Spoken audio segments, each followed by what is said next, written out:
ഇന്ന് ഓണം സ്പെഷ്യൽ അവിയലിൻ്റെ റെസിപ്പിയാണ് കേട്ടോ. വളരെ എളുപ്പത്തിൽ ഉണ്ടാക്കാം, അതേപോലെ തന്നെ ടേസ്റ്റി ആയിട്ട് നമുക്ക് എങ്ങനെ ഉണ്ടാക്കാമെന്ന് നോക്കാം. അപ്പം ഞാൻ ഈ രീതിയിലാണ് ഉണ്ടാക്കുന്നത്. അപ്പം നിങ്ങൾക്കിത് ഇഷ്ടപ്പെടുകയാണെന്നുണ്ടെങ്കിൽ കൂട്ടുകാർക്ക് ഇത് ഫോളോ ചെയ്യാം, ഇതേ രീതി അങ്ങനെ ഒന്ന് ഉണ്ടാക്കി നോക്കൂ. അപ്പോൾ കൂട്ടുകാർ ആദ്യമായിട്ട് എൻ്റെ ചാനൽ കാണുന്നവരാരെങ്കിലും ഉണ്ടെങ്കിൽ ഒന്ന് ലൈക്കും സബ്സ്ക്രൈബും ചെയ്യണം. അപ്പോൾ ഞാൻ കഷ്ണങ്ങളെല്ലാം അരിഞ്ഞ് ഞാൻ എടുത്തു വെച്ചിട്ടുണ്ട്.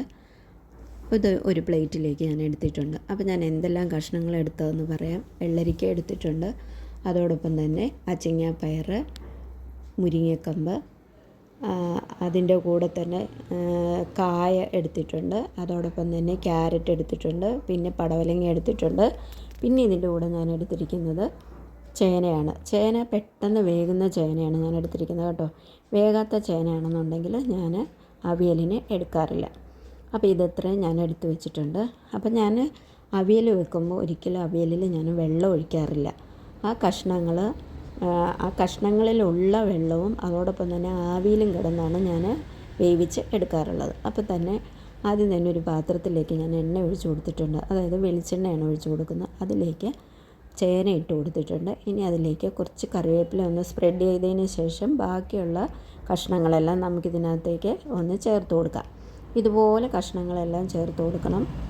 അങ്ങനെ ഞാനതെല്ലാ കഷ്ണങ്ങളും ഇതിലെ ഇട്ട് കൊടുക്കുന്നുണ്ട്.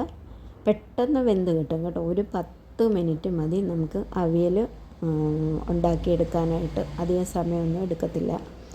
ഇനി അതിലേക്ക് 2 പച്ചമുളകും കൂടെ ചേർക്കുന്നുണ്ട്. 2 പച്ചമുളക് മാത്രമാണ് ഞാൻ ഇതിനകത്തേക്ക് ചേർക്കുന്നത്. പിന്നെ ഇനി ഒരല്പം മുളക് പൊടി ഇടയ്ക്ക് ചേർക്കുന്നുണ്ട്. അത്രയേ ഉള്ളൂ. അതായത് അവിയലിന് നമ്മൾ പൊതുവേ അധികം എരിവ് ചേർക്കത്തില്ലല്ലോ. ഇനി ഇതിലേക്ക് ആവശ്യത്തിനുള്ള ഉപ്പും കൂടെ ചേർത്ത് ജസ്റ്റ് നമ്മളതൊന്ന് മിക്സ് ചെയ്തെടുത്തതിന് ശേഷം ഇനി ഇതിലേക്ക് 1/4 സ്പൂൺ മഞ്ഞൾപ്പൊടിയും ഒരു 1/2 സ്പൂൺ എരിവില്ലാത്ത മുളക് പൊടിയും കൂടാണ് ഞാൻ ഇതിനകത്തേക്ക് ചേർത്ത് കൊടുക്കുന്നത്. ഇനി അതിന് ശേഷം നമുക്കിനി നന്നായിട്ട് വേവിക്കണം. അപ്പോൾ ഞാൻ ഇതെല്ലാം ചെയ്ത് വെച്ചതിന് ശേഷമേ സ്റ്റൗ കത്തിക്കത്തുള്ളൂ കേട്ടോ. അപ്പോൾ അതെല്ലാം നന്നായിട്ട് മിക്സ് ചെയ്ത് കൊടുത്തതിന് ശേഷം ഒന്ന് അടച്ചു വെച്ചതിന് ശേഷം നമുക്ക് സ്റ്റൗ കത്തിച്ച് കൊടുക്കാം. അപ്പോൾ ചെറു തീയിൽ വേണം നമ്മളിത് വേവിച്ചെടുക്കാനായിട്ട്. കാരണം ഹൈ ഫ്ലെയിമിൽ ഇട്ട് കഴിഞ്ഞാൽ ഇത് അടുക്കി പിടിച്ച് കരിഞ്ഞു പോകും. അപ്പോൾ 2 മിനിറ്റ് ആയിട്ടുണ്ട്. ഒന്ന് തുറന്ന് നോക്കുമ്പോൾ എന്തേ കണ്ടോ, വെള്ളമൊക്കെ പതുക്കെ ഇറങ്ങി വരുന്നുണ്ട് അതിനകത്ത്. ഇനി ഇതിനെ അരമുറി തേങ്ങയാണ് ചിരവിയത് എടുത്തു കൊടുക്കുന്നത് അരപ്പിന് വേണ്ടിയിട്ട്. അതിലേക്ക് ഒരു 1/2 സ്പൂൺ അളവിലുള്ള നമ്മുടെ ജീരകം ചേർത്ത് കൊടുക്കുന്നുണ്ട്. അതോടൊപ്പം തന്നെ 2 ചെറിയ കഷ്ണം ഉള്ളിയും കൂടെ ചേർത്തിട്ട് ഇനി അതിലേക്ക് ചേർത്ത് കൊടുക്കുന്നത് നമ്മൾ കറിവേപ്പിലയാണ്. ഒരു തണ്ട് കറിവേപ്പിലയും കൂടെ ചേർത്തതിന് ശേഷം നമുക്കിതൊന്ന് ക്രഷ് ചെയ്ത് എടുക്കാം.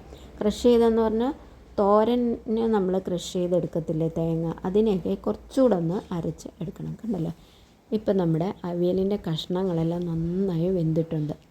കണ്ടോ, ആദ്യം തന്നെ നമുക്ക് ചേന ഒന്ന് എടുത്ത് നോക്കാം. ചേന നന്നായി വെന്തിട്ടുണ്ട്. അതോടൊപ്പം തന്നെ മുരിങ്ങക്കമ്പ് നന്നായി വെന്തിട്ടുണ്ട്. അങ്ങനെ അവിയലിൻ്റെ കഷ്ണം ഇത് വെന്തുടയേണ്ട ആവശ്യമൊന്നുമില്ല കേട്ടോ.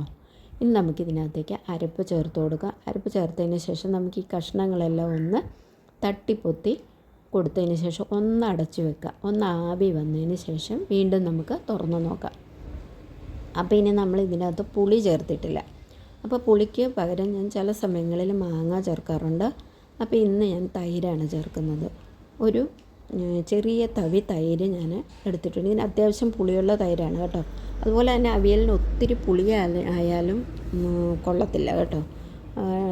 പുളി ഒത്തിരി വന്നാലും അതിനൊരു ടേസ്റ്റ് ഇല്ലാതെ വരും. അപ്പോൾ ഒരു മീഡിയം പുളിയാകാവുള്ളൂ.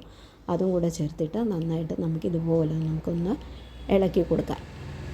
ഇതേപോലെ ഇളക്കി കൊടുത്തു കഴിഞ്ഞ് ഒന്ന് ആവി കയറിയാൽ മതി. അപ്പോഴേക്കും അത് ശരിയായി കിട്ടും. അങ്ങനെ നമ്മുടെ അവിയലൊക്കെ റെഡി ആയിട്ടുണ്ട്. ഇനി ഇതിലേക്കൊരു അല്പം വെളിച്ചെണ്ണ ഒന്ന് സ്പ്രെഡ് ചെയ്ത് കൊടുത്തിട്ട് കുറച്ച് കറിവേപ്പിലയും കൂടെ നമുക്ക് ഒന്ന് ചേർത്ത് കൊടുക്കാം.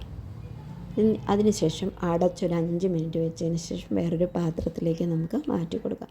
അങ്ങനെ നല്ല സൂപ്പർ അവിയൽ റെഡി ആയിട്ടുണ്ട്. കൂട്ടുകാർക്കൊക്കെ വീഡിയോ ഇഷ്ടമായെങ്കിൽ എല്ലാവരും ഇതൊന്ന് ട്രൈയും ചെയ്ത് നോക്കണം. അതുപോലെ തന്നെ നിങ്ങൾ നിങ്ങളുടെ ഫ്രണ്ട്സിനും റിലേറ്റീവ്സിനും ഒക്കെ ഒന്ന് ഷെയർ ചെയ്ത് കൊടുക്കണേ.